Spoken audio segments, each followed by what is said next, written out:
Hello guys, welcome to my channel. তোমরা কেমন আছো? আশা করি সবাই ভালো আছো। এখন আমি মাইনক্রাফট গেম প্লে করছি। আমি মাইনক্রাফটে এসে পড়েছি। তোমরা দেখতে পাচ্ছ মাইনক্রাফটে আমি একটা দ্বীপে আছি।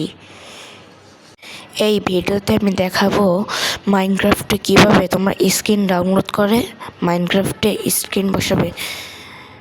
দেখতে পাচ্ছ আমার মাইনক্রাফটে একটা স্ক্রিন। এখন আমরা প্লে স্টোরে এসে পড়েছি।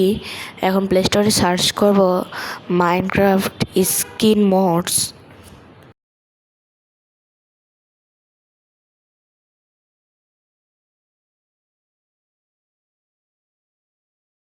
তোমরা দেখতে পাচ্ছ আমি যে অ্যাপটি ট্যাপ করেছি, ওই অ্যাপটি তোমার ডাউনলোড করতে হবে। আমাদের অ্যাপটি ডাউনলোড হয়ে গেছে, এখন লোড হবে। লোড হওয়ার পর এখানে অনেকগুলো স্কিন দেখা যাচ্ছে। এখান থেকে তোমরা পছন্দের মতো স্কিন ট্যাপ করবে। আমি তো পছন্দের মতো খুঁজে নিয়েছি। এখন আমি নতুন স্ক্রিনে এসেছি। এখানে ওপেন করতে তোমার অ্যাড আসবে। তো অ্যাড যখন যাবে তখন এখানে ডাউনলোড অপশন থাকবে, তুমি ডাউনলোড করে নেবে।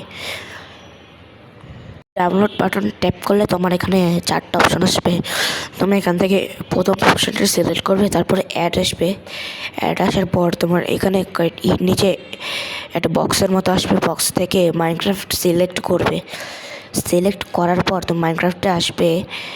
আর মাইনক্রাফটে যাওয়ার পর তোমার কাজগুলো হলো, তোমরা দেখতে পাচ্ছ মাইনক্রাফটে যেই স্ক্রিনটি ট্যাপ করেছি সেটিতে একদম নিচে ট্যাপ করবে।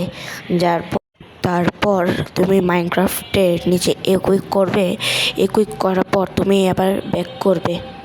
ব্যাক করার পর তারপরে স্টার্ট করবে মাইনক্রাফট। তখন দেখবে তোমার মাইনক্রাফটের স্ক্রিন বদলে গেছে।